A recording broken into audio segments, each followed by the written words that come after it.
All right, everyone, let's do a quick mic check.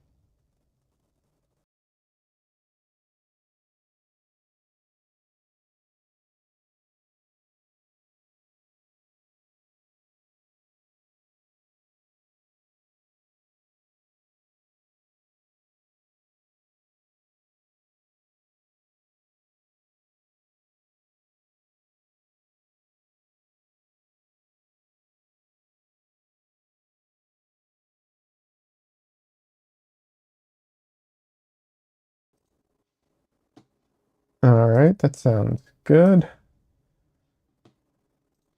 Um, 1 second, and I will be on screen. Just have to raise my, what's it called? My desk.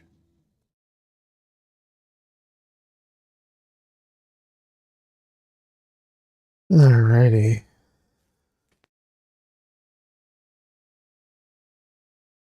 How's everyone doing today? Hope everyone's having a good day, good week. Everyone had a great Christmas and so on.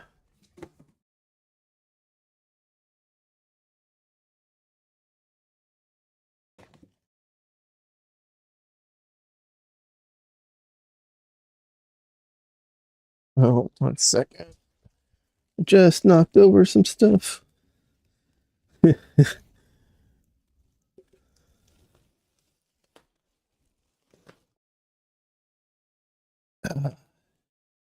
Yeah, just a second. I knocked over my trash can here.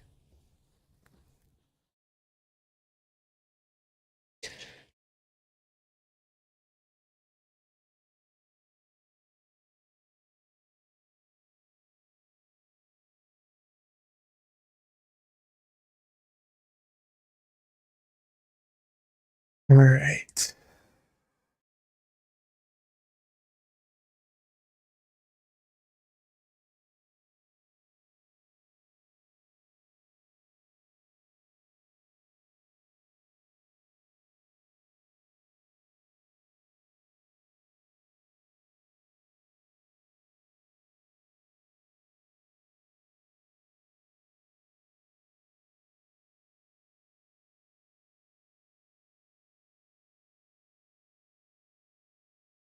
All right, here we go.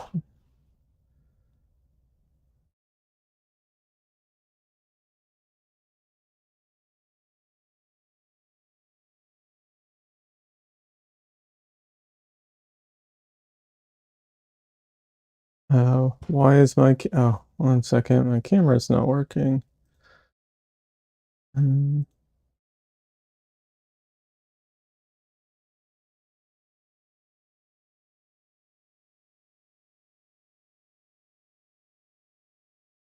all right.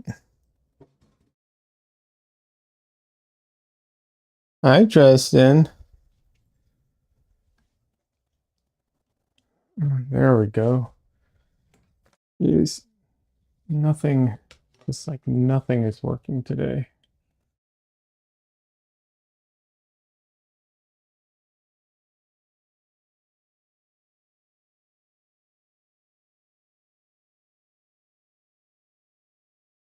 All right. Well, I'm going to be starting a new painting today.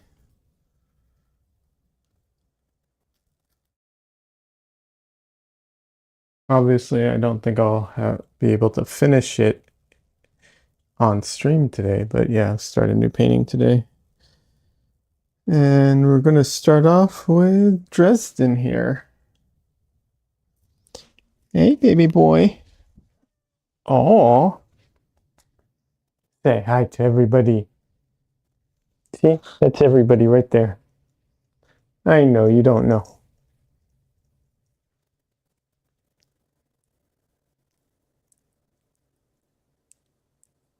Thanks for the licks, little boy. Oh,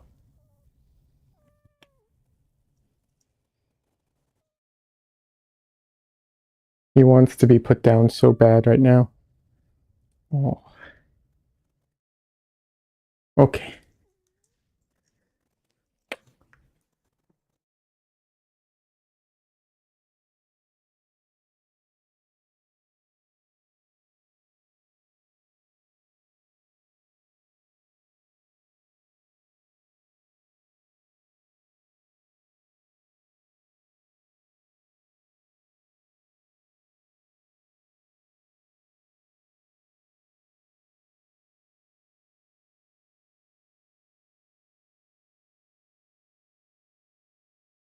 Shit, I have to move my camera a little.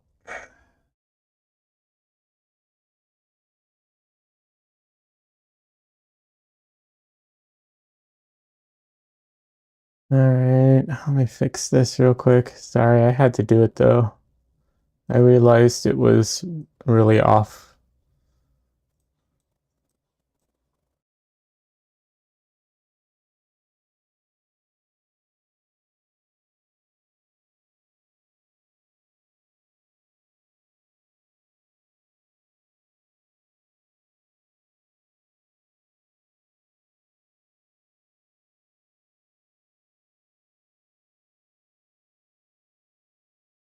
Okay, there we go. That's pretty close. That wasn't bad.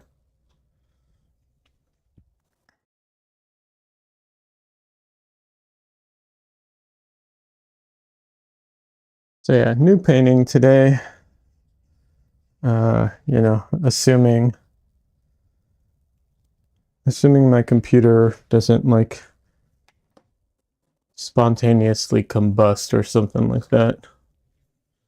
Which with the way it's been functioning in the last couple minutes or hour, it just might.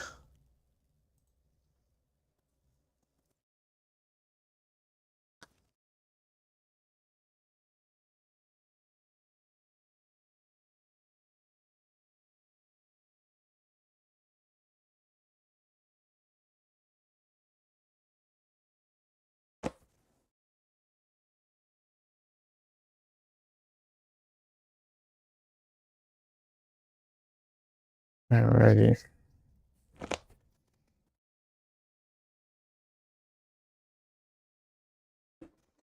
So yeah, I'm working right now while I'm getting I need to get my palette and my paint and my brushes out. So while I'm doing that, I can just talk about what's been going on. I've been working on the videos. I am behind, and if I can't catch up this weekend, I will definitely be taking a day or two off the schedule. But we'll see what happens. So I'm trying to work on what is it?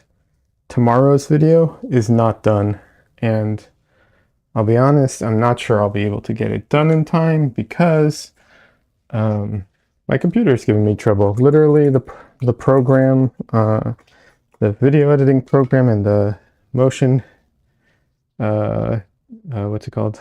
Motion detector program I'm using, and just everything is just crashing on me and not working properly, and just really giving me a hard time. Um, so yeah, that's a little bit of a problem. So we'll see what happens with that. And then, so yeah, honestly, I don't know. But if I can get it done, I'll have the video done tomorrow. And then, like I said, I need to do next week's videos. If basically on Friday, Saturday, and Sunday, I need to get next week's videos done. So we'll see. I'm a little behind. So we'll see if I can catch up. If I can catch up, then next week I can do the videos for the following week. And everything will be back on track. But we shall see.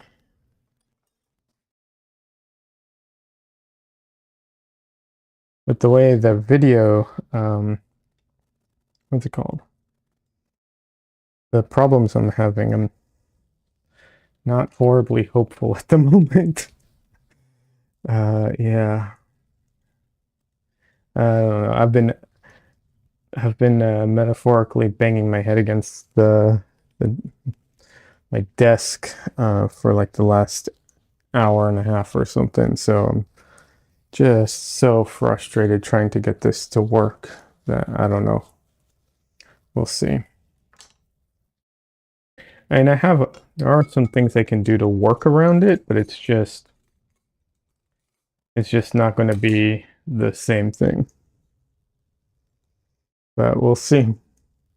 Anyways, in the meantime, I'm just gonna, for a stream today, I'm gonna work on a new painting because I need to get started on that.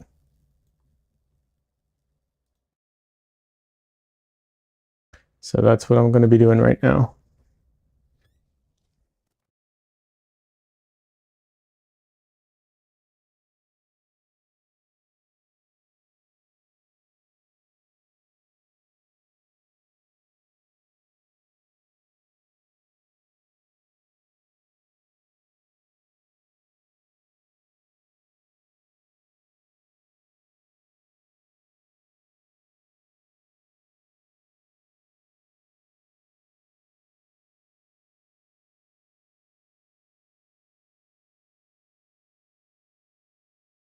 All right, it's hard to tell if this is in focus when there's nothing there, but I think it's in focus.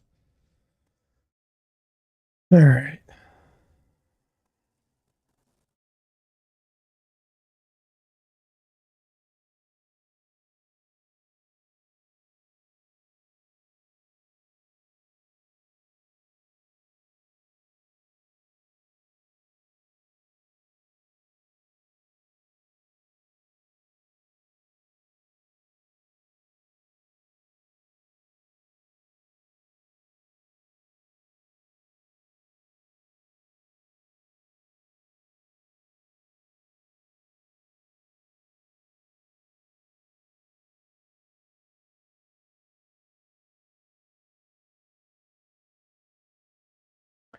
All right, let's see.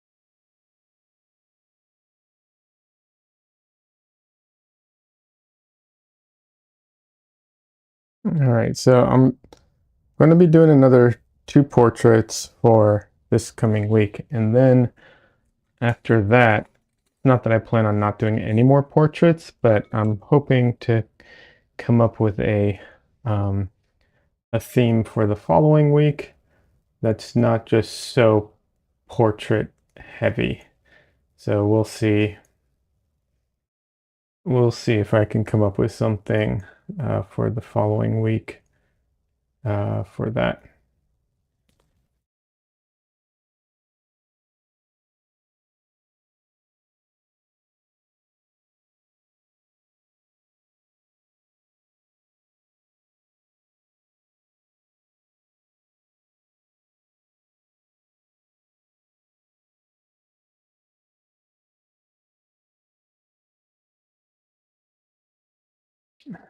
All right, I am going to need, I just realized I will need my phthalo blue after all. So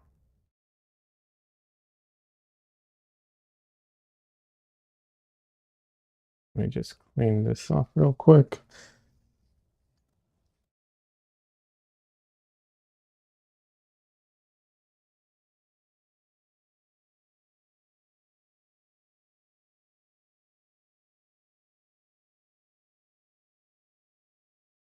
A piece of dried phthalo blue went flying and I don't know where it went.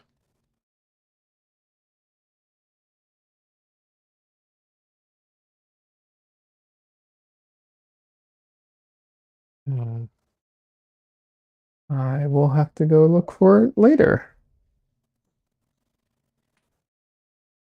I don't know where it went.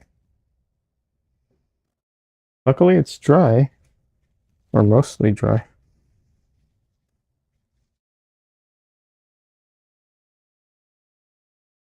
Having, what's it called?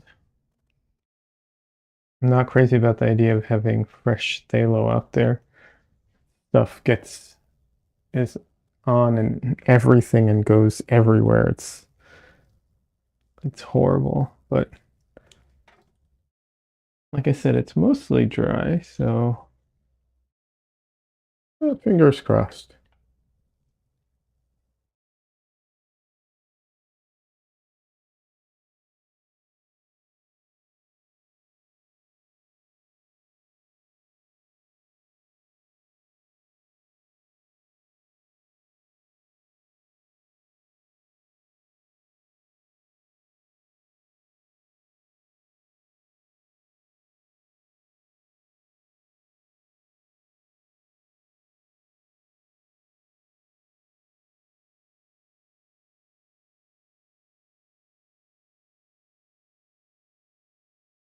Hey, Steve, welcome. I enjoy when you do vertical panels because I can see you uh, working your palette. Yeah, I'm glad that you like that because I always wonder what's better. But yeah, that's good to know. Thanks for that. I do. That's why one of the things I like about working with vertical panels. Um, because I know when I would watch other artists that I like online, I did enjoy seeing how they handled their palette and everything. I try to keep most of the stuff uh, in this area of the palette, but the palette actually extends a little further. So sometimes I'm off camera a little bit. It's hard for me to keep track of that, during the painting process, but I try. Anyways, how you doing today, Steve?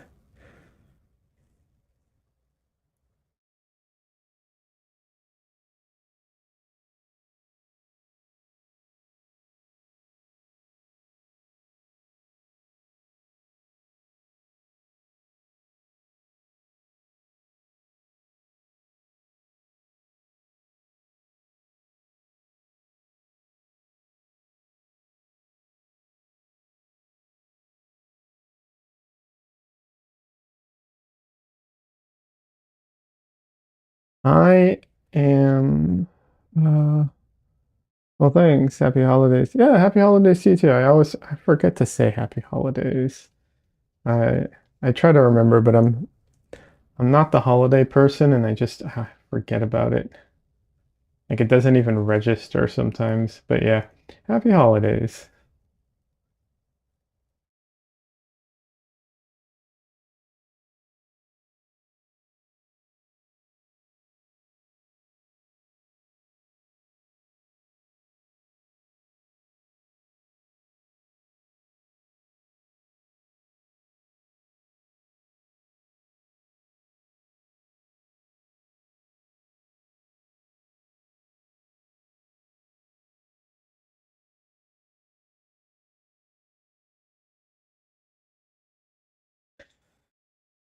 So today is definitely not going to be a long stream. Like I'm going to try and limit it to my normal like 2 hours because after the stream I have to edit tomorrow's video. Or actually I have to record and edit tomorrow's video. I'm very much behind. So definitely not going to be an extra long stream tonight.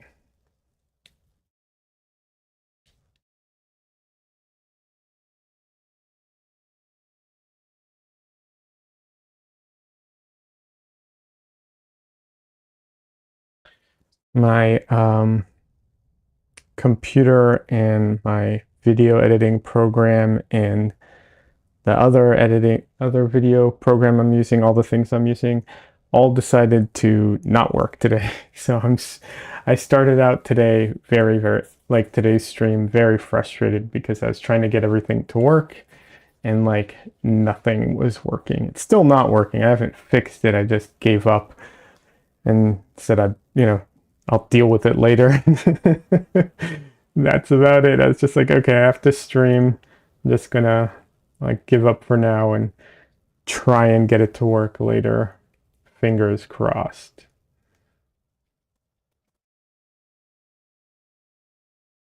It's like, dealing with a printer or something. Like it should work. Everything seems, you know, should be functioning and then just, yeah, not.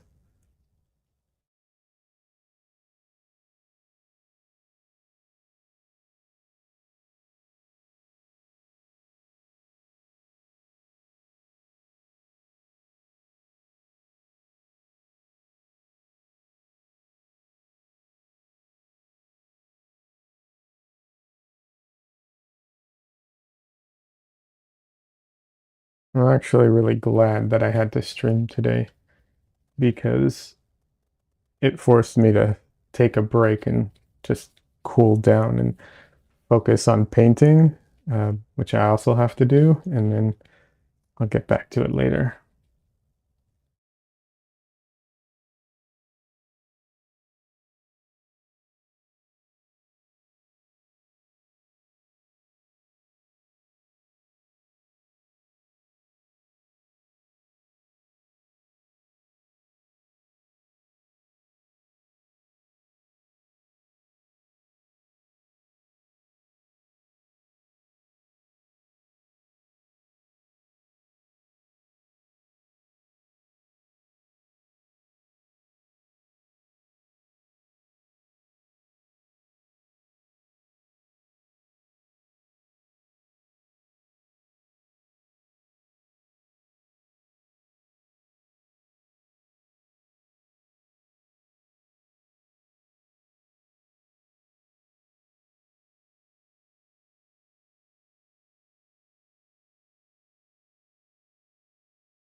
So in early stages, I know I've talked about this before. Unfortunately, I'm always going to be repeating myself quite a lot, but yeah, this at this stage, I've tried to get to ballpark of the colors, but I'm also not overly concerned with hitting all the colors perfectly. Um, yeah, like I try and get close, and I'm actually fairly good at color matching. I'm sure there are people who are better, but I'm pretty good at it. But yeah, I'm not too concerned with getting it perfect. A lot of paint is still going to go down on top of this, so I know it's going to get adjusted. And when it comes to hair or anything like hair, I try to go darker. I always try to paint darker the first layers because I know I'm going to layer into it, and it's almost always better to have a dark base for hair because that way any gaps that you paint will be dark, and um, you know, usually that's the way it actually is, so it works well together when you do it that way.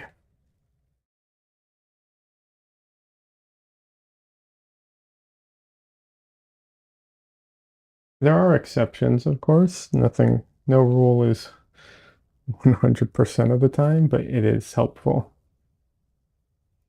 Can you discuss your preferred palette colors?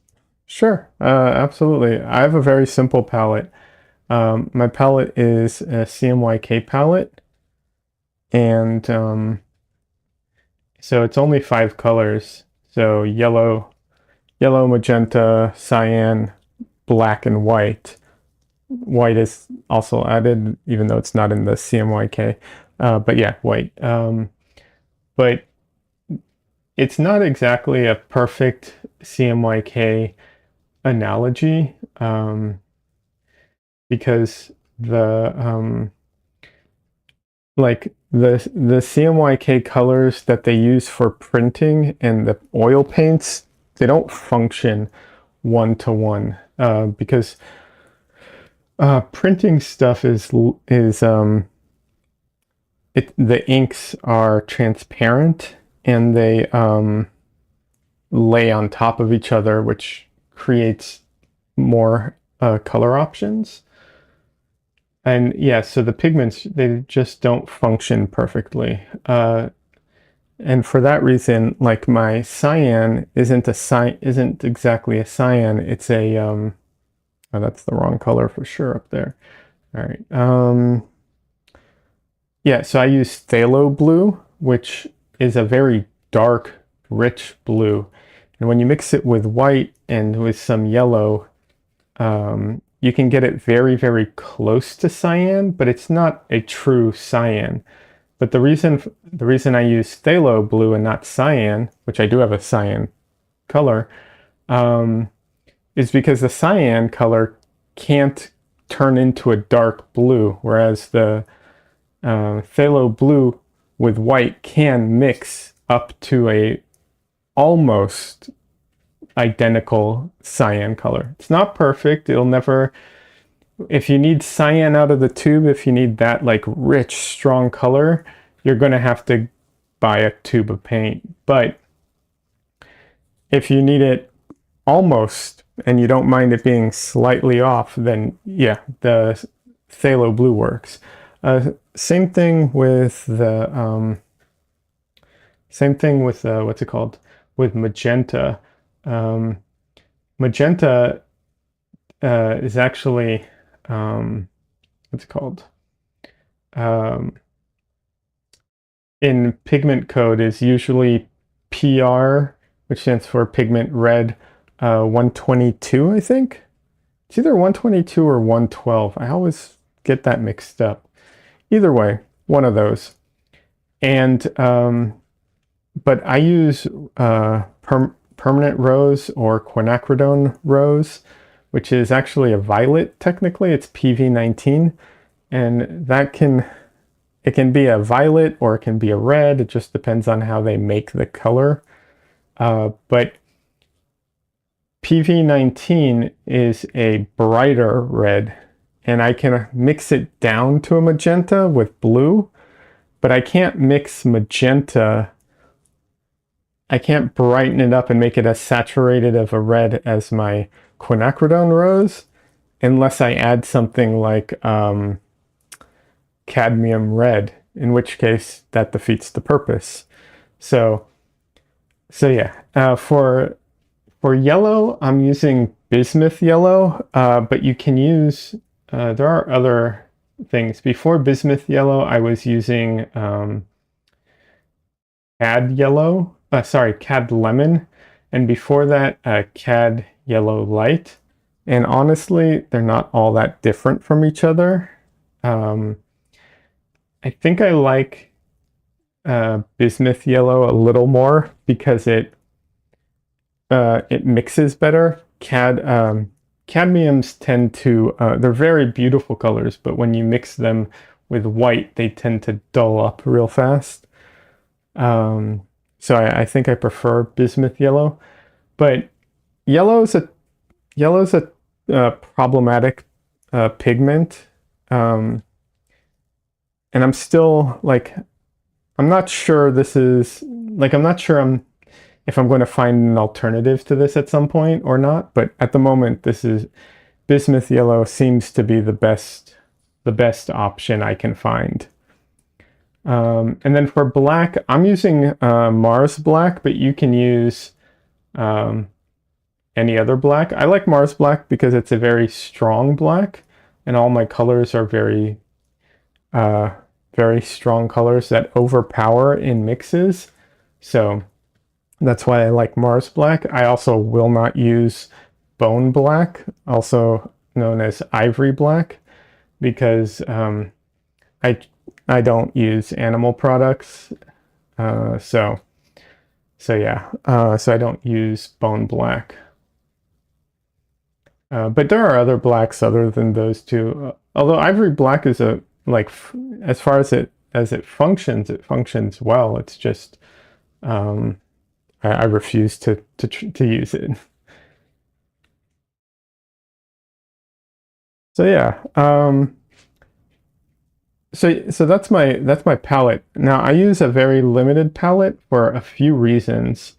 Um, I think there's a lot of positives to it. It tends to make your paintings more cohesive because almost every color that you mix has a little bit of some of the other colors, especially if you're a messy painter like me who doesn't bother cleaning his brush, in which case it definitely has some paint mixed in there. So it tends to be a cohesive, it helps the painting be more cohesive because you don't have any, colors come out of nowhere kind of thing. But and it also makes you really good at color mixing because like I don't even have brown on my palette. Also, all my colors are a bit slower to dry, which I like. They're not super slow dryers, they're just a little slower than like all the earth colors, which I hate because they dry so fast. However, the what was I going to say? There are some negatives to it as well. It's not, it's not perfect. One of the negatives is that you waste a lot of time mixing colors. So, I do think that having convenience colors can be really helpful. You just need to be careful that you don't rely on your convenience colors too much, but they can be very helpful. And then this palette isn't perfect. There are definitely some colors that you cannot mix. There's no palette, no limited palette is perfect in that way. There's always colors that you can't mix. But that's when you just grab a supplemental tube of whatever color you need and then, add that in. One of the reasons I stopped using a lot of other colors in my palette was not because I was like, oh, I have to have the most limited palette of all. No, it's because I literally would, like I used to have, what is it called? Oh, my brain is having a hard time tonight. I used to have CAD red light on my palette, and I noticed that it would just, the pile that I would put out would just dry untouched because I wouldn't need it in my mixtures, right? Like, yes, it's a color that I couldn't quite mix, but most of the time I didn't need that color. So most of the time I would use it in mixtures. And this one works better in mixtures than that did. So I didn't intentionally stop using it. I just would paint a whole painting and not touch it. So after a couple paintings like that, I figured, why even put it out on the palette if I'm not going to touch it? And that's literally not every, but that's most of the colors that were on my palette that aren't on my palette. I either removed for that exact reason or because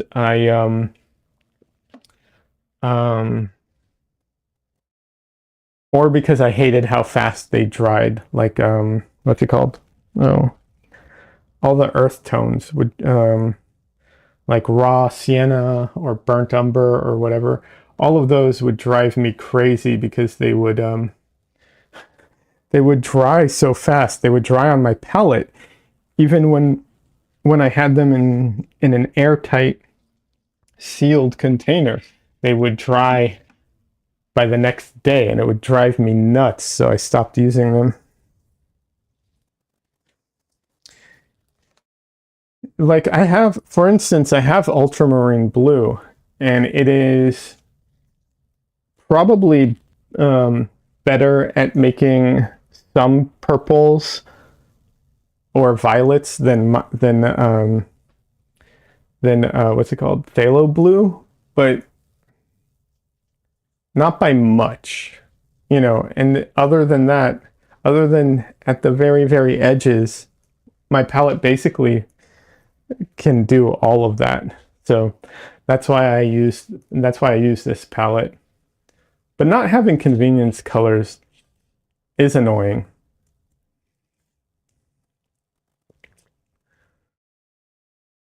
So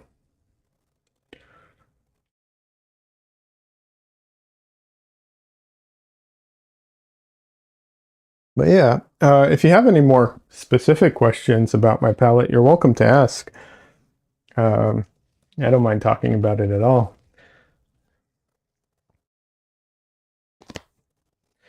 I actually filmed a little video which I want to release as a short about why I don't think having cyan on your palette most of the time is very useful. But we'll see. We'll see if I can when I can get it out there. But yeah, I do these little experiments.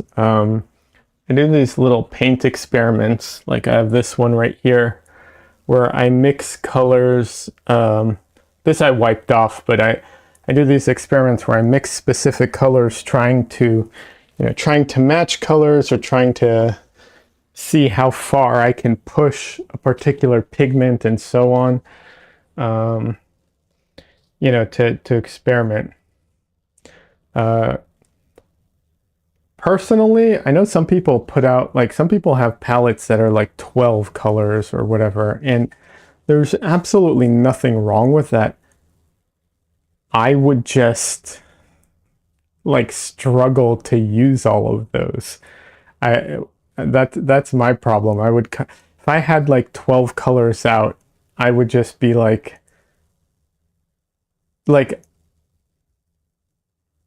I mean, I'm not saying I couldn't deal with them because I could. I would just there would just be mixtures the same way like all of this is a mixture. So yeah, I don't know. It's not for me personally. I don't feel like it would be that helpful, I guess. But yeah, I think it's good to have like different colors waiting in the wings available for you when you need them because it would really suck. And I actually have to buy some. There are some colors that I need to purchase to have at the ready because I don't currently have them. Because it would suck if you want to do a painting and you want to paint a certain color and you can't, and then you don't have a tube of it available either. And then what do you do? Now, don't get me wrong, you can adjust your whole painting to make it work, and that's what I think most painters should do most of the time because I think that's a good way of learning. But at a certain stage, it's not about learning to cope with the problems, it's about doing what you want it to do. And at that point, like I have a tube here of cobalt what is this? You can't see the name. Cobalt turquoise light. This is essentially like a cyan. Um, it was a very expensive tube because cobalt is ridiculously expensive. Um, but I don't use it anymore for most of the time because I just don't need it. All right, I was gonna go in and paint some more, but I'm going to use the brayer first.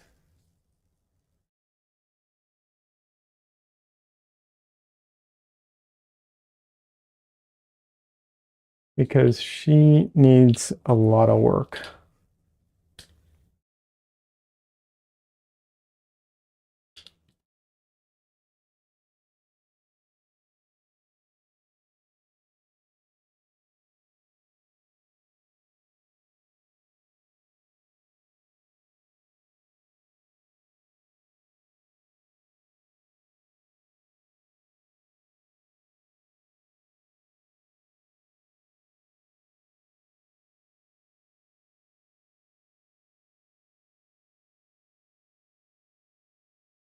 But yeah, I mean, I don't mind. I really don't mind talking about this stuff. I talk about it. I sometimes worry that I talk about this stuff too much because like uh, I just get into the weeds of this stuff a little bit. By the way, here's a little bit of cyan I'm going to put in here. Will it stay in the painting? Probably not, but you know, we'll see. I just I like the idea of having some random, you know, some random color. And it's on my palette because I used it for an experiment. And if I don't use it, it's going to just dry there. So I might as well put it in the painting.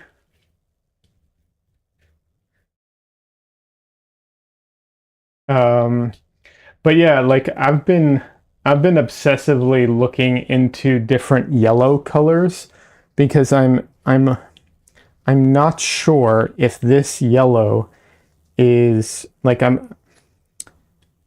keep wondering if I can get like if I can find a yellow color that can go down into like deeper, richer colors. The problem is that yellow doesn't become like there's not no such thing as a really like rich dark yellow is the problem, right?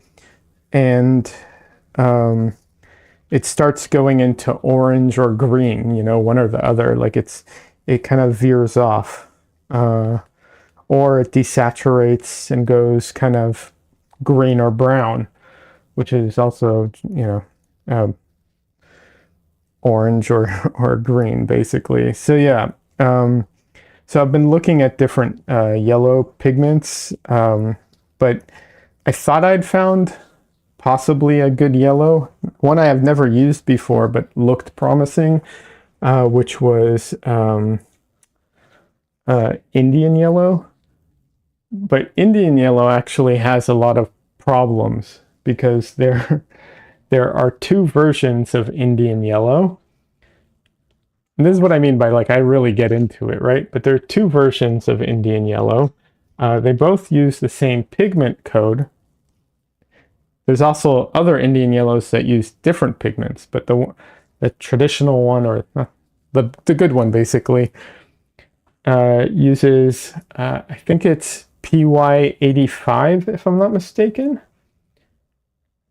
But the problem is that there's two versions, a transparent version and a non-transparent version. The non-transparent version is apparently the one that sucks visually and people don't like. And the transparent one is the really cool one that's really versatile and might be like a really good, you know, primary yellow. Uh, but it apparently is a very fugitive color, meaning it is not very light fast. Apparently, it's just slightly more light fast than what's it called? What is it? Alizarin Crimson, just slightly better, but not by much, apparently, which is not very good. So, um, so yeah, so there's no good yellow pigments, is what it all comes down to, from what I can tell. There are a couple of yellow pigments that are brighter than the one I'm using currently, but they too are not like there's I think it's Aerolide yellow or Hansa yellow. I think they're all basically the same, just variations, and they all suffer from the same issue of not being as light fast as the bismuth yellow or the cadmiums. So yeah, I'm still looking into it. There's other options out there. I might buy at some point, I might buy a darker yellow and then I'll have two yellows on my palette, but I don't, it's like, it's one of those things where it's like, I'm pretty sure I can mix most darker yellows with a few exceptions, in which case, why even bother, you know, having it on my palette? That's what it boils down to. Like, if I can mix it or be within a, like, if I'm within a hair of like the color, there's no point in having it on my palette. It, unless I need it right out of the tube, because I mix, like, I don't understand the people who paint with paint directly from the tube. And I don't mean this in a negative way. Like, you're welcome to do that. I just don't understand it. Every color I mix almost, every color I put down almost, I mix. So I almost never paint directly from the tube, with like rare exceptions. Um, the idea of like of finding the pigment, the right tube of paint for the exact painting, like, once again, there are times where you need that, but that is definitely the exception and the rarity. But that's just how I like learned how to paint. I learned how to paint with a very limited, well, not very, but I learned how to paint with a limited palette. It was less limited than my current palette in tubes of paint, but it was actually more limited in ability than my current palette.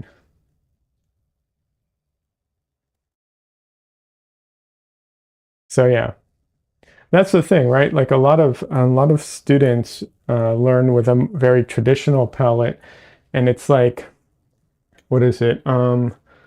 It's like alizarin crimson, ultramarine blue, yellow ochre, um, what else? Yellow ochre, raw umber or burnt umber, and then probably like a cad yellow light or cad yellow, and then cad red or cad red light or something like that. Or if you don't want to use cadmiums, then something a little different, but something along those lines. Um, and then maybe a cerulean hue, because cerulean is real expensive and no one's buying cerulean, but a hue maybe. Um, that's a lot of colors, you know. And like I said, I feel like it's a less capable palette than my current one, because like ultramarine blue cannot make good like turquoise-ish colors at all, and alizarin crimson and ultramarine cannot make what's it called? Can't make good purples or violets. Um, depending on the red that you're using, like the cad red or cad red light, depending on the version, some of them lean more orange. If it leans too orange, you basically can't mix good purples or violets. That's why people get frustrated that they can't mix. That's like a beginner artists. That's why they can't mix purples or violets. It's because their paints are incapable of doing it.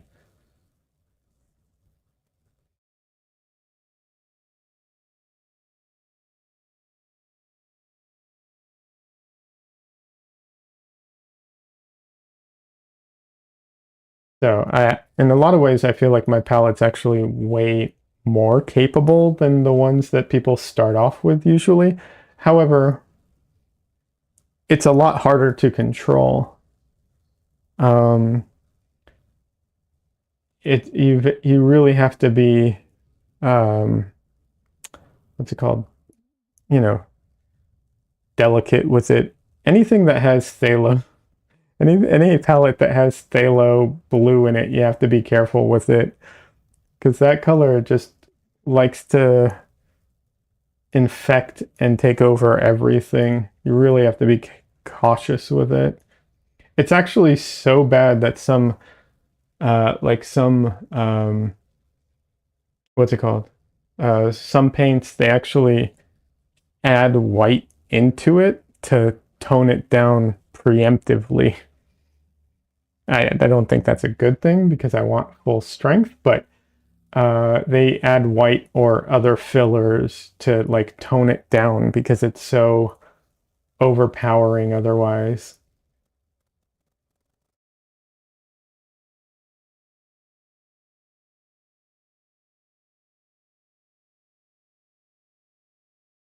And I've made that mistake. I once painted a painting. I laid in the painting with phthalo blue, and I literally at one point I just gave up and I was like, okay, I have to stop.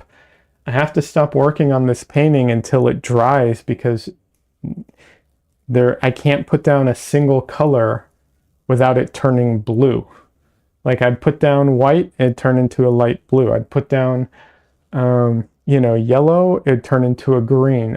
Like it would just mix into everything I put down. I couldn't do anything. I just had to wait for it to dry. Is there a brand of paint that you normally prefer to use? Yes and no. Um, there is a brand that I generally like, which is I generally go for Mgram. Mgram's it's a very soft paint, and they use walnut oil, so it tends to dry a little slower. And I like Mgram a lot. However, there's a few problems with Mgram, so I can't buy all my paints from Mgram, even if I wanted to. For one, they use their white uses zinc in it, and my understanding is zinc in your paints is not a good thing. So it's probably, I'll put it this way, it's probably not a like disaster.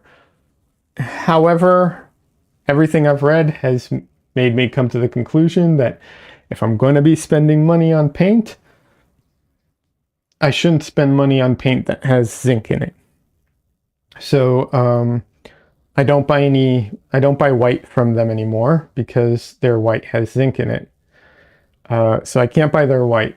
And then the other problem that I've run into with them is that the colors that I like with them, and I do really like their colors, but the problem is they don't have them in large tubes. So I'd always have to buy the small tubes, which isn't the most cost-effective way of purchasing paint. So because of that, I also will buy other brands. I have used both Gamblin and Winsor Newton, and they both are fine. Depending on the particular paint that you're buying, depending on the particular color, it varies a little. They're not my favorite. They're not bad though either. They're, professional level paint. Recently, I've been trying out Jerry's has a new brand that they released, which is Tuscan Pine.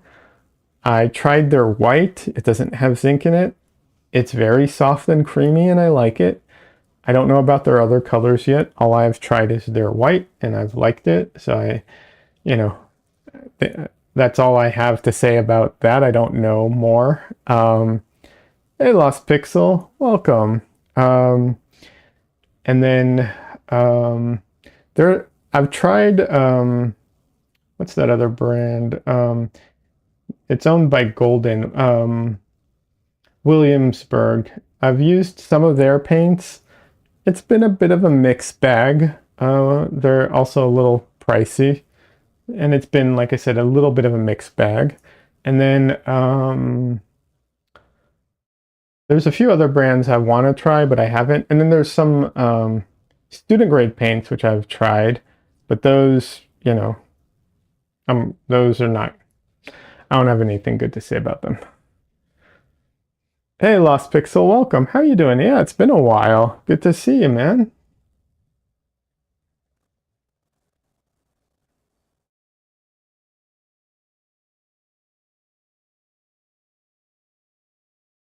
I know that I'm going back to the paint brands for a second. I know that Old Holland has a reputation of being very stiff, which I tend to avoid. They're also very expensive, so I just avoid them.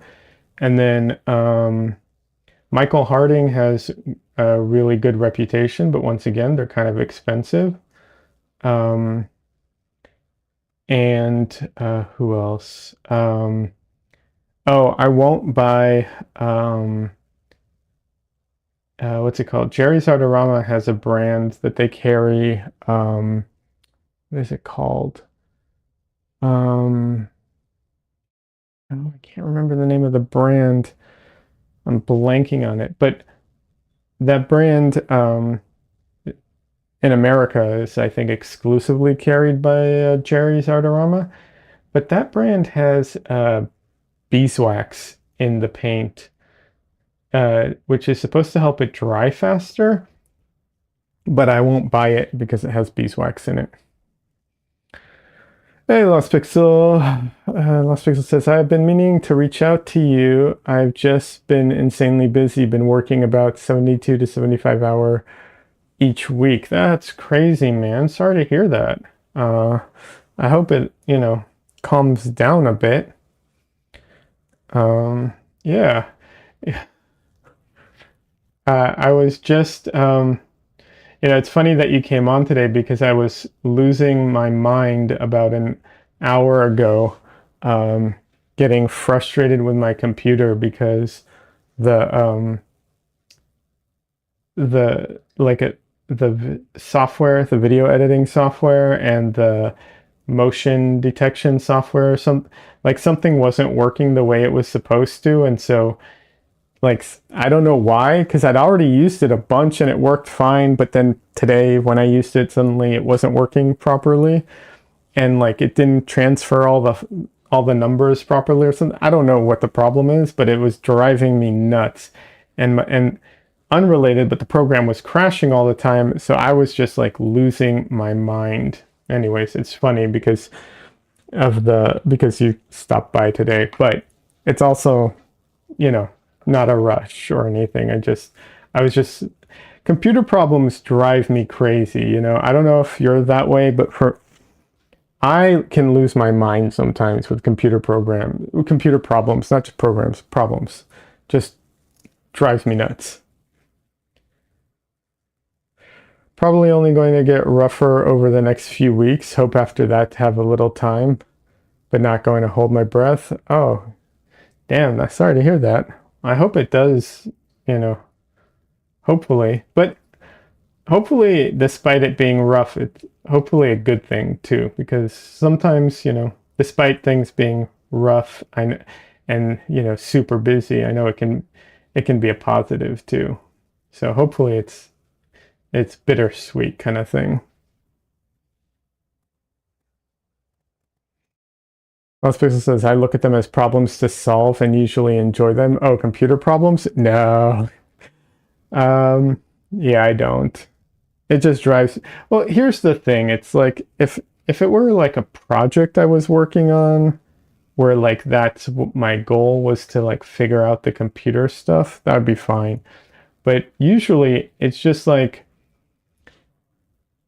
for instance, I have a quick share on my computer and on my phone so that I can transfer files from my computer to my phone and back and forth, right? If I need to. Really simple, let's just get this done kind of thing. It's okay, transfer the file, done and done. It's a means to an end, right? And when that fails and falls apart, and it's okay, it's not working. Why is it not working? No idea why it's not working. Okay, I guess I will restart my phone. That didn't fix it. Okay, I guess I'll restart my computer. Okay, that didn't fix it. Okay, I guess I'll restart the program. I guess I'll reconnect to the Wi-Fi. It's and then for some unknown reason, it just starts working again. And I'm just okay, this just wasted my time and drove me nuts.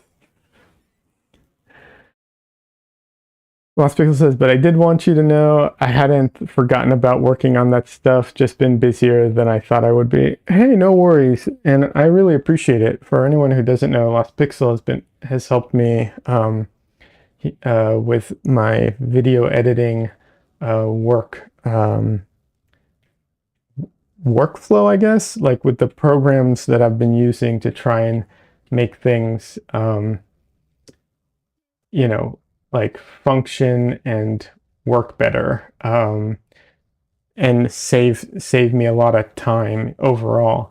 And he did that all just to be helpful, which I really appreciate.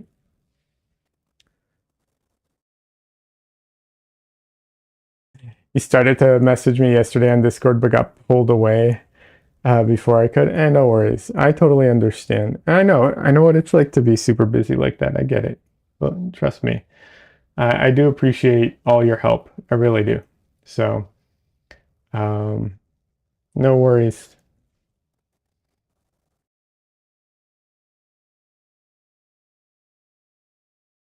Hopefully, you can also get back to streaming too at some point.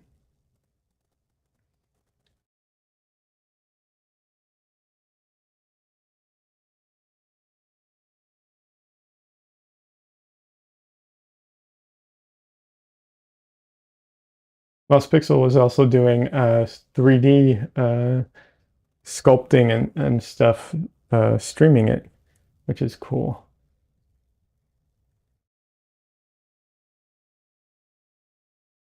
Yeah, that will probably be a few months out at this point. Yeah, I get that.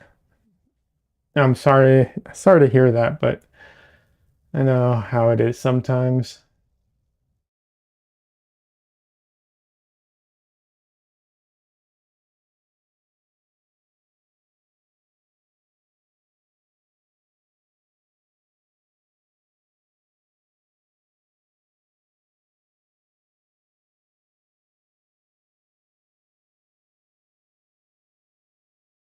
Lost Pixel says, but I want to.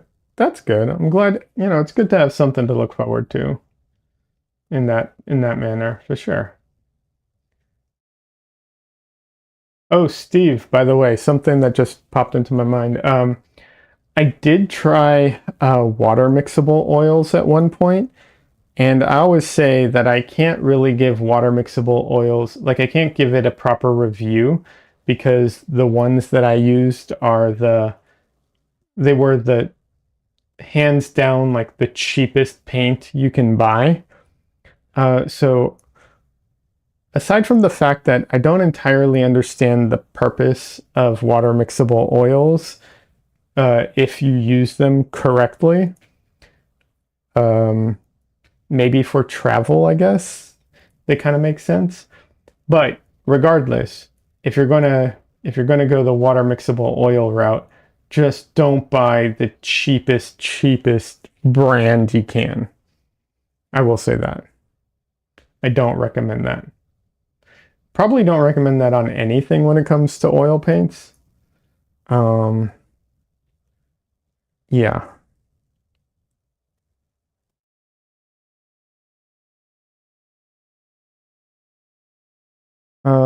Let's see. Lost Pickle says just have one day off of work each week and working all day and having nearly a 2 hour drive each way eats my time each day. Absolutely. And the one off day is errand day, bills, groceries, and cooking for the week, etc. Oh, Lost Pixel, you don't have to explain. I totally get it. And that sucks. I know what that's like. Trust me, I used to drive like, I spend, that nearly exactly that amount of time in traffic at work, on the way to and from work. So I totally get it. I know how hard that is.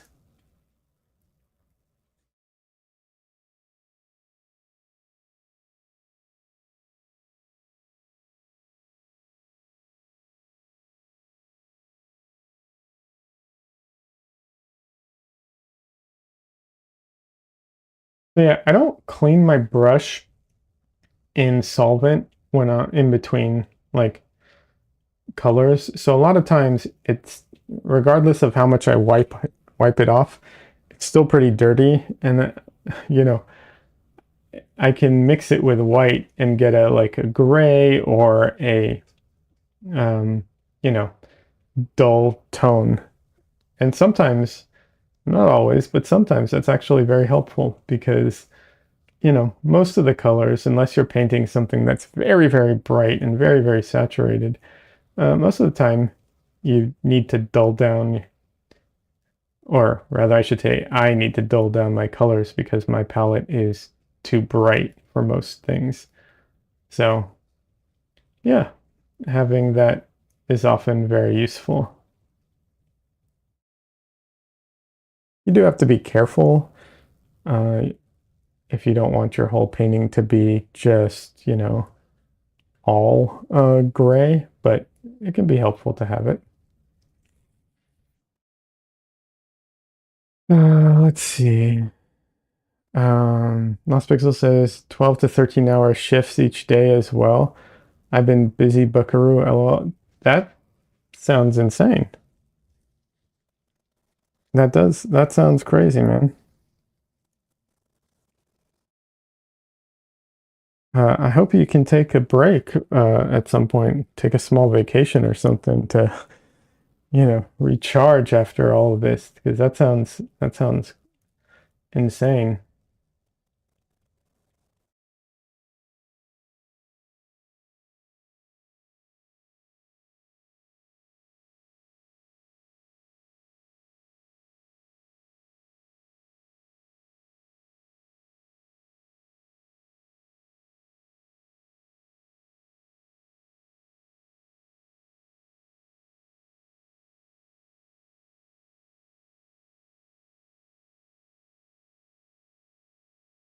Lost Pixel says when the contract is done, as long as they don't renew, but that is another 3 months out at the earliest, as long as they don't renew.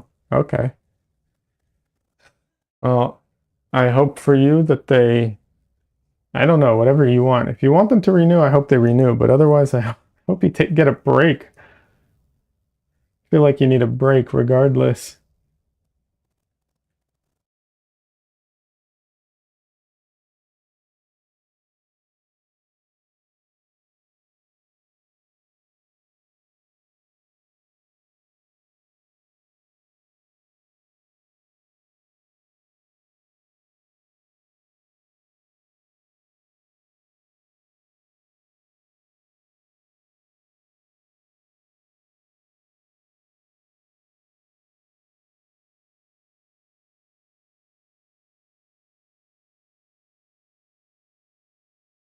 Um,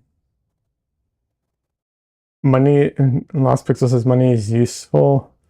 But this is busier than I normally am, so I'm looking forward to this contract being over. Yeah, I get that. Trust me, I totally understand it. Yeah, money is useful. Um, but it's one of those things, right? It's useful, but if you never get a chance to use it, it's useless or pointless almost. But I do get it. Trust me. I just I worked at Anheuser-Busch at one point, the you know, beer company, and I worked at their brewery. And the people who worked there were old school Teamsters, and there was day shift, afternoon, like swing shift, and night shift, and they they worked like crazy, and um, they would take almost as many. Some of the people would take all the overtime days they could, to the point of like literally working without a day off for like months. Stuff like that, where you're just like, that doesn't seem healthy at all. Why would you do that? And it was crazy there. especially the people on the swing shift, because that was like the worst shift. Um, the divorce rate was like 90%, I think, something like that. Uh, and most of them didn't have any social life, any hobbies, or anything. They came to work and then they drove home, which was far away, and they did that uh, until they were like 60, and then they retired. Um, and then a lot of them died very soon after retiring. I'm laughing, but it's not funny. It's just sad, awkward laugh. But yeah, so money's money and money's helpful, and I totally get that as someone who uh, has you know has been in those situations before. But long term, there's only it's only useful at some point, to a point, I should say. Let's see. Lost Pixel says, I haven't even been able to load up any art programs of any kind. Oh, I'm sorry to hear that. Well, that isn't true. I was able to start up Blender once before bed on my day off, but had to step away and got busy until bedtime and just had to shut it down, so never got to use it. Sorry to hear that. Hey, Heather. Welcome. Heather says, I'm here watching, by the way, just dealing with uh, fucking raccoon in the attic who had come back and is freaking me out. Oh, Heather, I'm sorry to hear that. I don't have any good or useful advice about how to deal with a raccoon. Yeah, I don't know what to say about that. I want a raccoon as a pet, but that is very different from a wild raccoon. Also, I don't think you're allowed to have them as pets, unfortunately, which is BS in my opinion. But whatever, it's a different matter. But yeah, I don't know what to do about raccoons.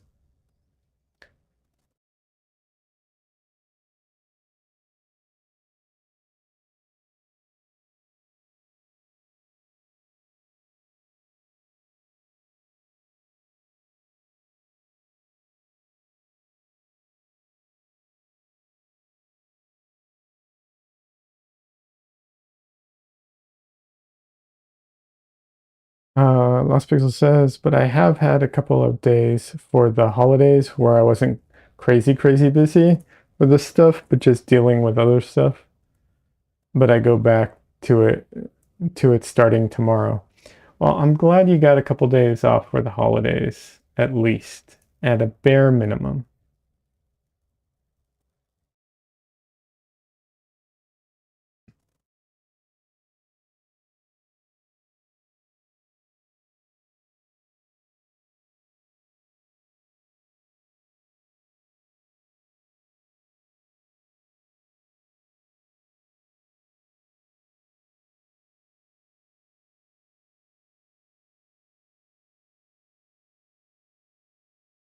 Lost Pixel says, I also kind of wish I had a raccoon uh, for a pet.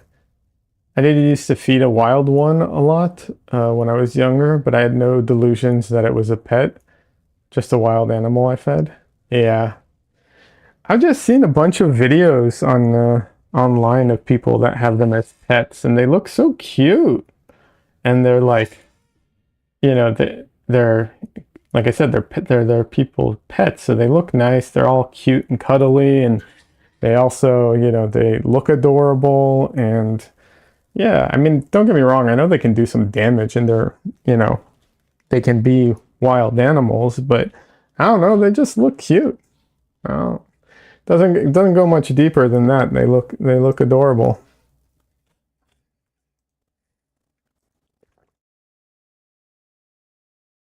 All right, I'm going to be off camera for a second while I save this to my computer. I'm still here. I'm just not on camera for a minute. Um,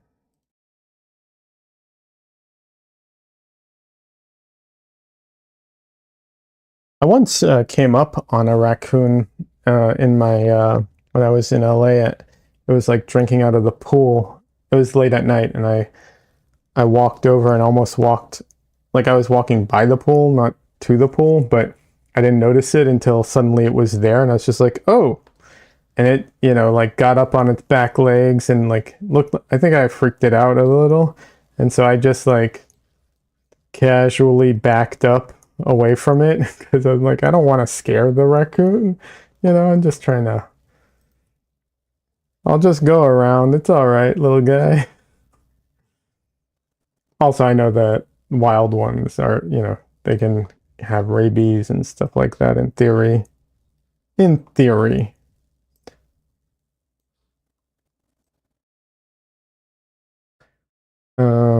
But yeah, I say in theory because I've also seen a lot of people like, deal with like wild raccoons and there's no issue with that. But sure, it's an option or possibility to be wary of. I assume, Heather, I assume they're kind of afraid of people overall, would be my assumption. So I don't know. Hopefully you can make sure it can't get into the house and then you can call animal control or something to take care of it. Yeah, I don't know.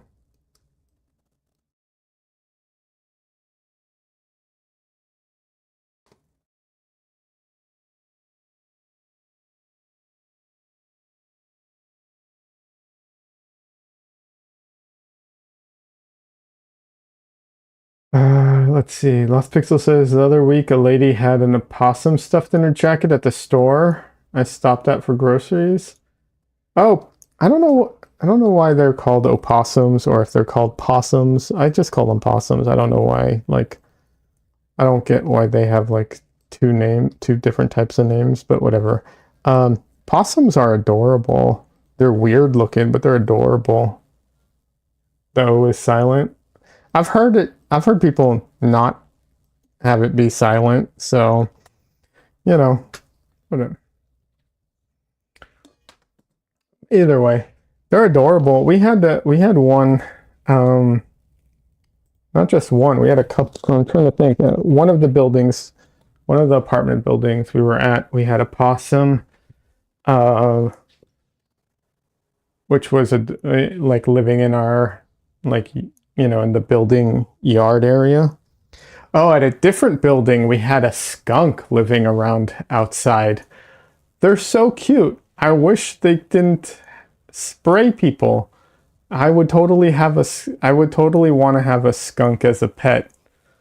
I assume. I don't know if they're good pets. They just they're very cute.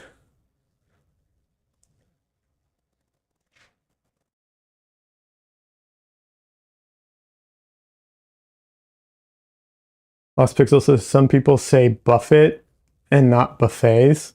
True.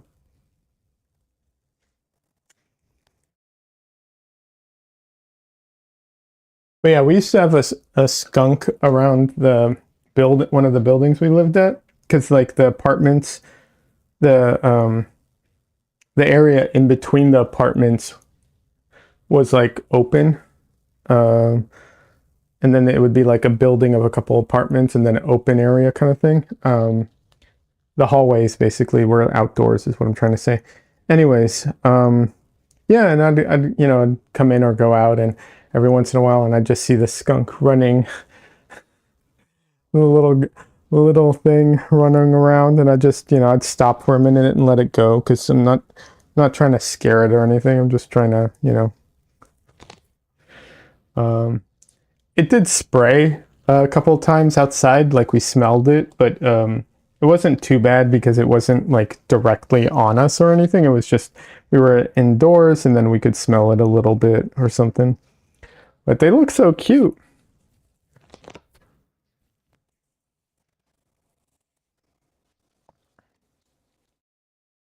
Okay, this is I messed up some of the placement, which I could kind of tell. Uh, and so now I'm just going to have to fix some of that. Yeah, not a big deal. But yeah, when I took the photo, as I was taking the photo, I was like, oh, I can see where I've messed up a few spots here and there. So for anyone who is watching who doesn't know, what I do is I take a photo of my painting, and then in Photoshop, I overlay my painting and my reference photo, and I use that as a way to see where, things are supposed to go that I maybe messed up on or need to adjust or whatever. Um, it's like using a projector, or it's actually, you know what, it's less like using a projector and more like using the grid system.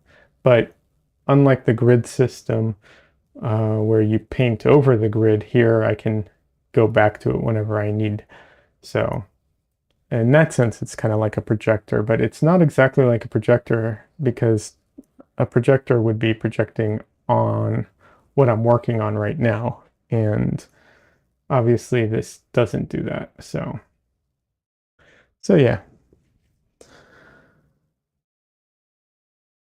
but it's still a way of like checking placement of everything and so on, which is very helpful.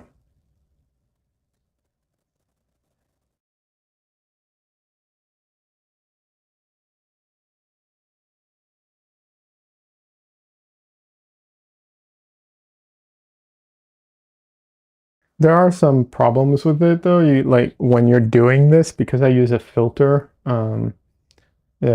called the glowing edges to help me see everything better.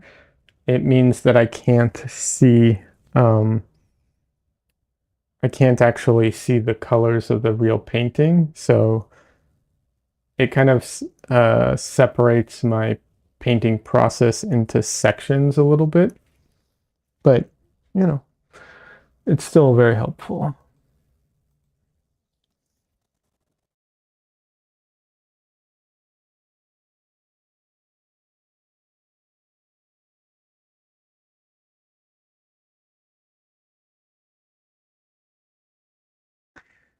Lost Pixel says painting is looking good so far, but soon I am going to have to go to bed. I feel that. I'm only going to go for about another 30 minutes. I have to I have to get up, like, get off the stream and get tomorrow's video ready. I still have to record the voiceover and edit the voiceover, and then I also have to figure out what I'm doing with the program, like if I can get it to work or not. I know there's a workaround that, like, I already know what the workaround is. It's just not a workaround I want to use. But either way, I'll have to edit the video and get everything ready for tomorrow. Fingers crossed I can actually get the video out tomorrow. So I feel that.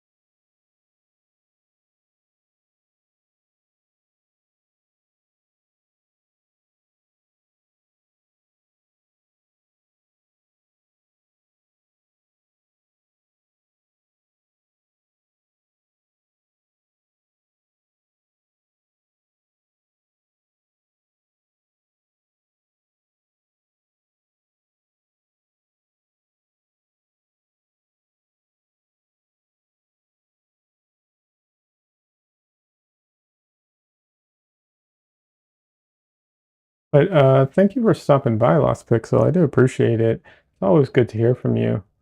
Um, yeah. And Lost Pixel says, "All right, I'm gonna zonk. Have a good one.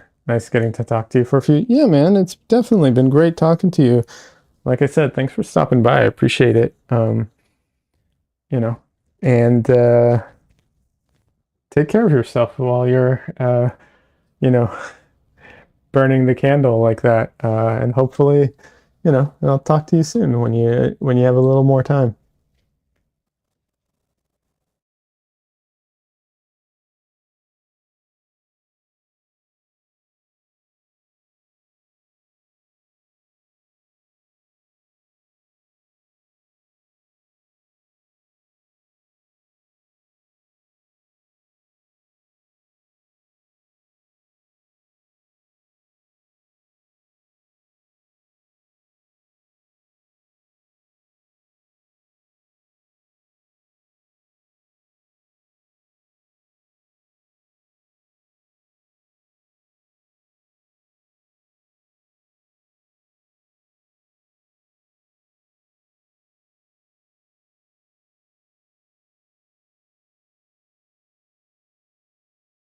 Uh, Steve Wallet, W sound Wallet. That's it. If you're still around, I wanted to ask you, what do you have a paint or any? Do you have a paint brand that you like in particular, or um, sorry, I never got around to it. I meant to ask you, but I got distracted by everything. Um, but yeah, or are you looking to buy paint and you're trying to figure out what you wanna pick up?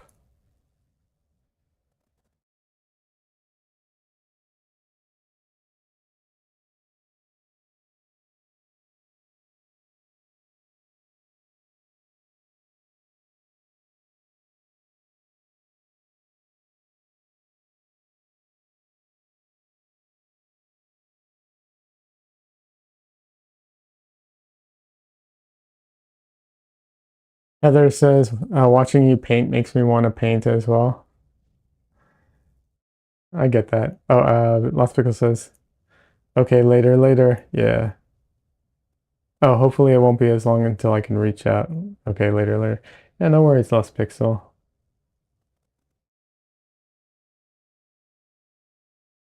Heather, I totally get that. When I watch other people paint and I am not painting, it makes me want to paint. I totally get that.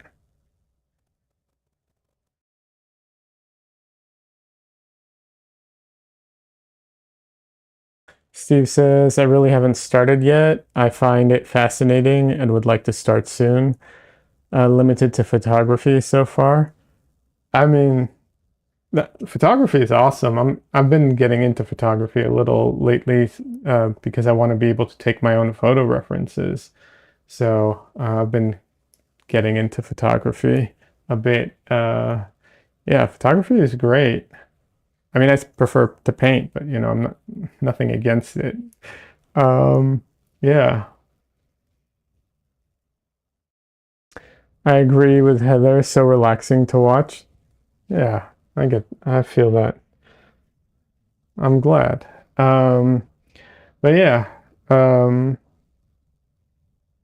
well, I hope you can start soon.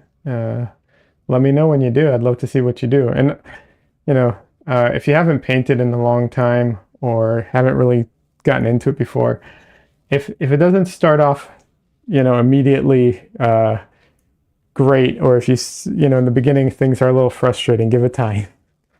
It's a process, and but yeah.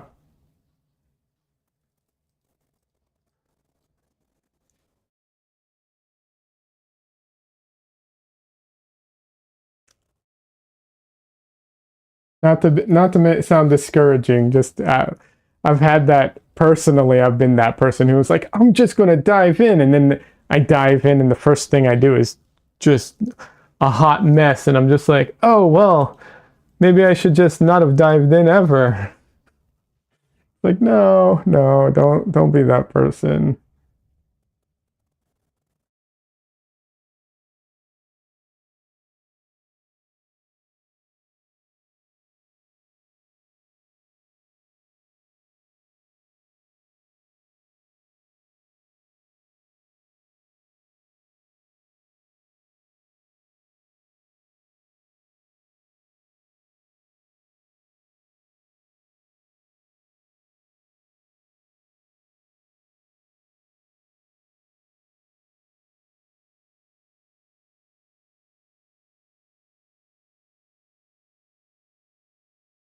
For me, so I don't know, I don't know what supplies you have, and I don't feel like you need to have any particular supplies in order to be able to paint. Um, you know, However, I will say that certain supplies uh, definitely make the whole process like easier or harder, depending. Um, and while paint is important, the supplies that I personally found that make a bigger difference is the types of brushes that you have. You don't have to have expensive brushes, but you do need to have the right type of brushes. Um, you want to have um, brushes that are firm enough to deal with the paint. When I first started, I used like watercolor brushes, and they were not firm enough to deal with the paint. So I'd have to make my paint softer and softer, um, and it would get and if you make your paint too soft, it kind of, I don't know what the right word for it is, but it feels like it just kind of melts away. Like you put paint down and it doesn't seem to do anything, and it's extremely frustrating. Um, Also, the surface that you're painting on. When I first started painting, I bought like this very cheap canvas boards, to practice on. Um, and those things, personally, I feel like are awful to paint on, and I hate painting on them. Um, and the other issue with painting on them is, like, not only do I personally find it kind of awful to paint on them, but the bigger issue is, if you try to paint small, the the cheaper board, like canvas boards that you buy, they usually have a very strong, prominent texture to them. And when you're trying to paint small, that texture is overpowering. And it makes it really, really hard to paint details and so on. Don't get me wrong, ultra smooth uh, surfaces are also difficult for beginners because it feels like you're skating on the surface and you can't get your paint to do anything that you want. But the extra, like the overly textured ones, also are difficult. I guess you want to try and find one kind of in the medium, especially in the beginning, if you can.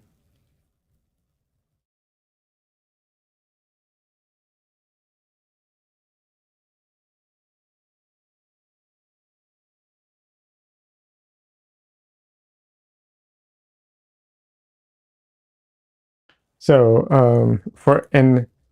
of course, there's also, money to like consider, like how expensive some of the canvases can be, and so on. Um, so I definitely get that. For me, one of the things I did so that I had cheap practice things to paint on, um, there's a few things that I did. There are these boards. Oh, I'm trying to remember what they're called. I don't remember the name of them. Oh, shoot. They're hardboards that you can buy. Okay, the cheapest thing you can do is make your own. That is hands down the cheapest you can do. But not everybody has time for that, so I get that. Um, One of the easiest things or the cheapest things is like to buy a block of watercolor paper and then use either acrylic gesso, or I personally prefer acrylic matte medium, and you can cover that, and that ends up being pretty cost effective. Um, it's still a little bit of work to like do that, you know, because you have to like prime it, and then you have to let it dry, and then usually I would recommend doing at least 2 layers. Um, but it's not too bad.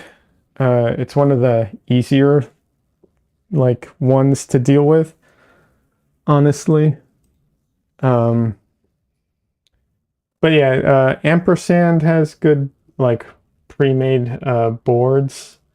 Or if you have woodworking materials, like the hands down the easiest and most cost-effective thing is to use like, you know, I think it's like hardwood from basically from the hardware store and stuff like that. But you have to deal with it. You have to like cut it. You have to sand it. You know, it's a pain. So if you're not up for that, you know, I wouldn't blame you. I'm not up for that. Yeah. That's why I've been painting on ABS, because it's um, the prep work to prepare ABS is, relatively speaking, easier than all of the other alternatives.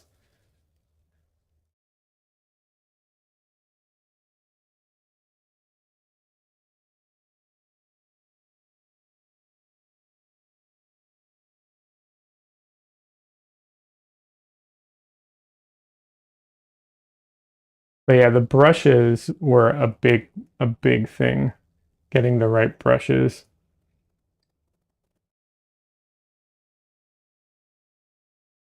Like I said, you don't have to use expensive ones. Just make sure that they're stiff enough. Soft ones are useful for certain parts of the painting, but you definitely need stiff brushes for a lot of the painting. And stiff, relatively speaking, they don't need to be like hard. They just need to be firm enough to hold up to the paint. Anyways, I hope that's helpful to you or anyone else who's looking to get into painting.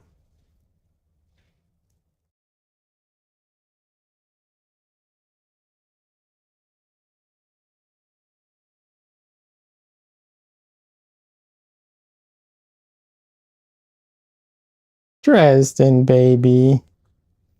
Oh, you look so sleepy.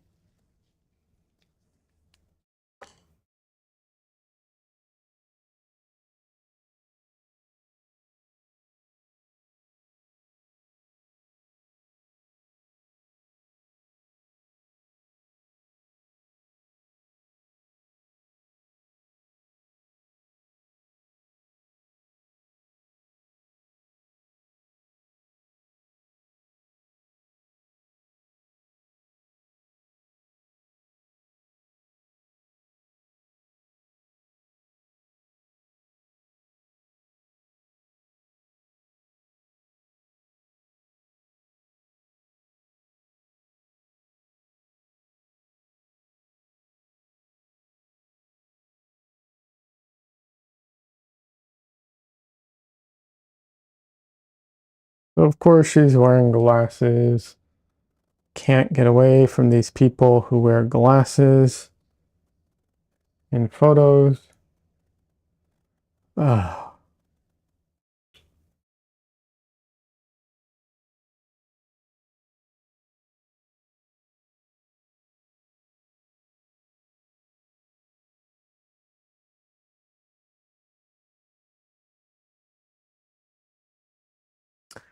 Um,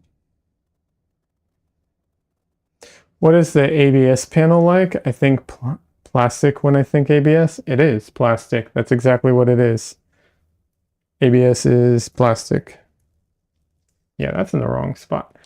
Yeah, ABS is plastic. It is, I just buy like these large plastic sheets from plastic, like they're, you know, there are stores that specialize in plastic. Um, and I cut it, and you can cut it with, you know, like you can cut it with a razor blade essentially.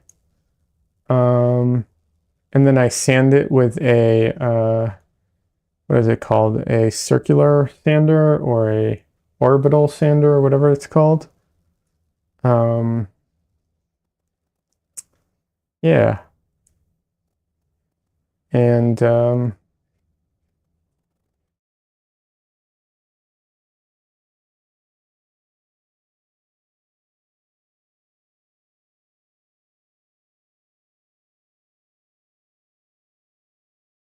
yeah, that's all. That's what I do. You know, I clean it after I sand it, of course. But yeah, that's it. And then I don't prime it or do anything to it. It's a great surface to work off. It's a bit grabby in the beginning, but which is a little frustrating. I'm not crazy about that, but then it becomes very nice to work on.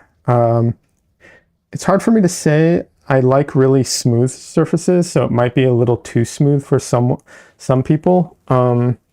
It's hard for me to say. In the beginning, it won't be too smooth for anybody. It's very grabby because it has like a very fine texture to it that holds on. But once you coat it all in oil, it becomes slick. Heather says, "Hey us wonky-eyed folks need representation." Oh, the glasses. I need glasses too now, by the way, and I still hate them. First of all, I hate wearing them. Second of all, I hate painting them. I still hate painting them. I'm sorry. I hate painting glasses. They suck. Vanessa Michaels says, "Hi, I super new here, just by curiosity to see if your process is useful to me for using any solvent to thin your paint." Welcome, Vanessa. And so I don't use solvent much in my painting. I try not to use it at all. I do use it a little to clean my brushes, usually at the beginning or at the end of the painting, session, just to clean my brushes. I don't use it during the painting session to clean my brushes. Sometimes if my paint is really set, like if I, for whatever reason, haven't touched it, or it dried on, like the palette dried, then I will use a little bit of solvent. But overall, I generally try to avoid using solvent in my painting. I have used it in the past. It's very useful. Don't get me wrong, it's super useful. I just don't like using it because I have to worry about ventilation. And I have cats, and they're more, they're, what's it called? They're more sensitive to stuff like that. So I'm extra cautious around them, and I have to make sure that I have ventilation. And I can make ventilation if I need it. It's just a pain to do, so I don't most of the time. But you can also get away with, you don't have to use solvents at all, really. It might be different if you're doing glazing, like if your process involves a lot of glazing, maybe it's a little different. I don't really do a lot of glazing. That's not really an interest of mine, so I don't do it. I mean, don't get me wrong, I'm not saying I never do anything that's like remotely connected to glazing. I just generally don't.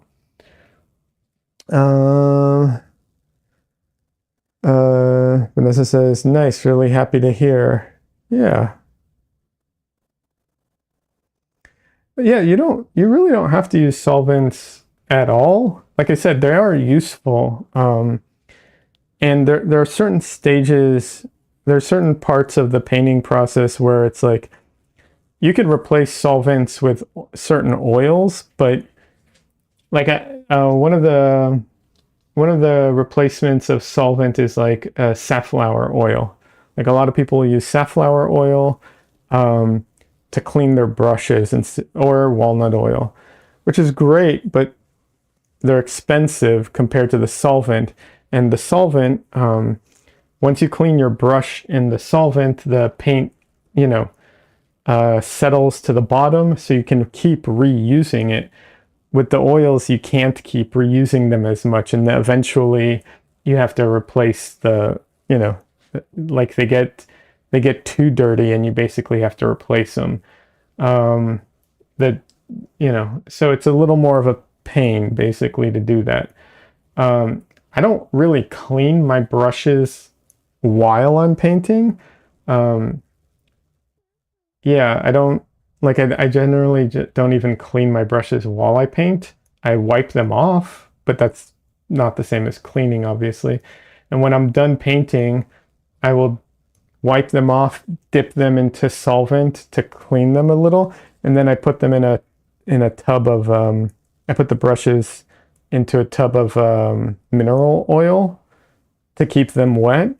And then when next time I paint, I take them out, I wipe off all the oil, swish them around in some Gamsol to clean off the mineral oil, and that's it. And then I'm back to painting. It's really hard to find someone with a solvent-free practice. Yeah. Like I said, I'm not 100% solvent-free, but let me put it this way, okay? This is my thing of solvent, and I don't think it's open for more than, honestly, I don't think it's open for more than 3 minutes in a day of painting. And this is airtight otherwise. So that's really the amount I use it. And if I couldn't use it, if there absolutely was no way for me to use it, I could get by without it with just, like I said, walnut oil or safflower oil could replace it for the most part. I don't use it in the painting itself. If you watch my painting videos, or if you, I have a few that I put out recently, or if you hang out here, you'll see what I do is I lay in my colors and then I use a brayer to mush all the colors around. And then I go back in and paint over that. And a lot of people use solvents to tone their canvas, and I just do it that way instead of toning the canvas. I just go in with the colors, put them down, and then use the brayer to mush everything around. That also helps fill in any gaps that I may have missed, and then I just continue on from there. As far as mediums go, I personally like walnut oil, but there's also what's it called? Regular linseed oil is good too. And then I also like to use what is it called? Oleo gel. It's like a solvent-free gel. Gamblin also has solvent-free. What's it called? Gamblin also has a solvent-free gel and medium. And then if you need, I have Galkid, which does have solvent in it, but if you need something like Galkid to speed up your drying time, there is Mgram makes a quick drying oil that is solvent-free. Vanessa says exactly the kind of tip I'm looking for. Oh, absolutely. I'm glad it's helpful. Yeah. I like the brayer. It also adds a lot of randomness to things, which I personally like. So I use it. I find it to be generally like a good thing that's helpful, but that's just me. But yeah, it definitely helps because like a lot of people really like to tone their canvases, and you can't really tone your canvas without the solvent the same way. At least you can tone the canvas if you really want to tone your canvases, then tone it with you can tone it with acrylic, and then paint over that. Let's see. Vanessa says Rublev epoxy gel is good too. Oh, okay. I'll have to try it out. Yeah, Rublev Oleo Gel. I like that. I have their Oleo Gel. I like their Oleo Gel a lot. Let's see. Vanessa says watercolor. Oh, to tone your canvas. that probably works if you but that depends on your canvas. So it depends on the surface you're painting on. It wouldn't work on definitely wouldn't work on the ABS, and I don't think it would work on most of the things I like to paint on because I prefer smoother surfaces. I think the water would end up running off, honestly. But if it works for you, if whatever you're painting does accept it, that's awesome.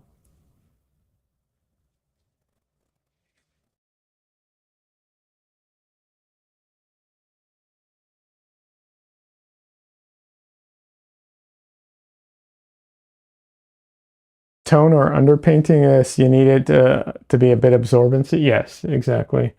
Yeah, I don't tone or underpaint anymore. I don't, yeah, I don't. So it's not a huge factor for me. But I do understand like why people like it. It's just for whatever reason, I just don't do, I like got out of the habit of it and I don't do that. So yeah. Um, Honestly, the underpainting, like when you're like doing a tonal painting first, I've never been into that because, but I think that's partially because I didn't learn that way. So, you know, by the time I got around to trying it out, it was too like foreign to me, I guess.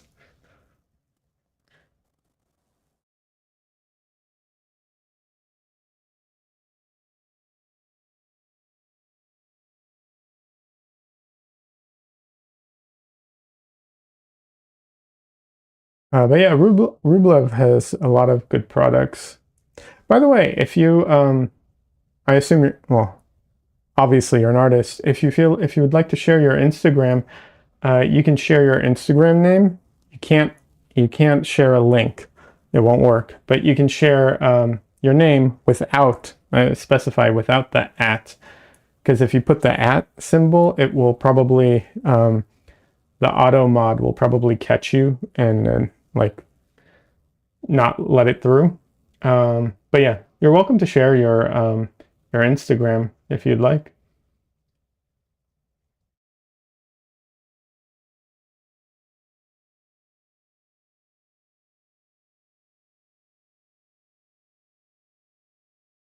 Also, you're no obligation. I know sometimes people aren't ready to share or they don't have their stuff online or anything, so no pressure either way. But yeah, um, yeah. But we do like to share, and we also have a Discord where we share our art and art tips and so on. So if that's something you're interested in, you're welcome to join the Discord as well.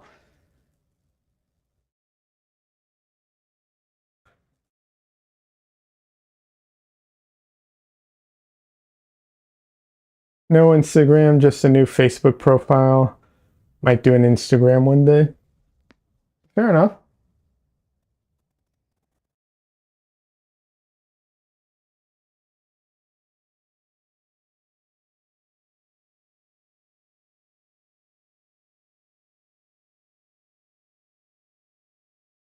Sure will be nice. Yeah, absolutely. Like I said, welcome to join the Discord. We have a bunch of artists there. It's not the most active Discord, but everyone's very responsive. It's just not everyone's online all the time. Like there's some I've been a part of Discords that like I cannot keep up with how fast and how much everyone's like typing away. This one's way calmer, but I like to say I think it's in calmer in a good way. But everyone's very responsive too. If there's a conversation going, it's people people respond pretty well.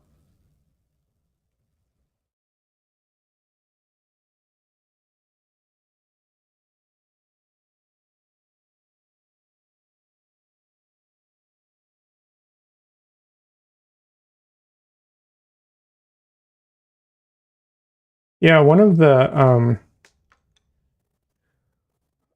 things I do when I paint, I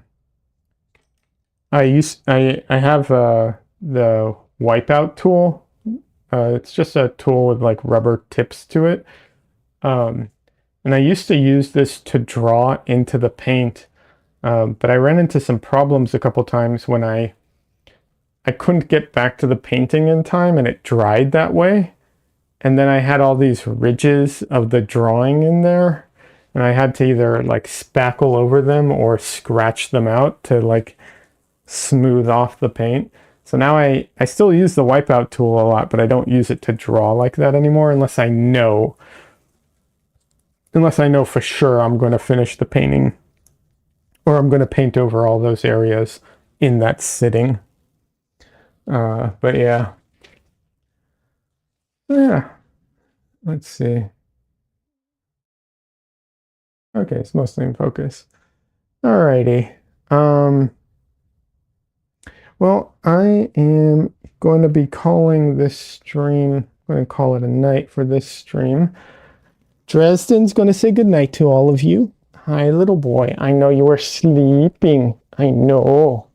Oh, he's so sleepy. Dresden says goodnight to everybody. Unfortunately, I can't stay longer. I have to finish a video for tomorrow. Fingers crossed there will be a new video tomorrow, if everything goes as planned. But yeah, and then stream on Sunday and more videos next week. Steve says night all. Good night. I hope everyone has a great weekend. And yeah, I don't know. I'm too tired to think of anything else to say. Thank you all for hanging out. I appreciate all of you coming in here and, you know, talking and being part of the community.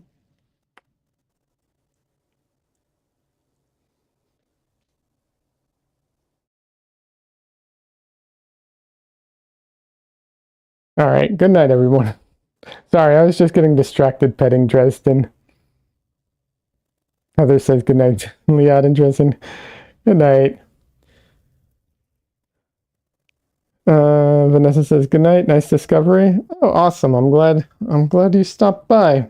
And yeah, I started putting out little videos too. So there's like 7 videos out already. So there's a little bit of content there for you. All right, Dresden wants to go, so I'm going to go. Heather says I will try and sleep with the raccoon in the attic. Good luck with that, Heather.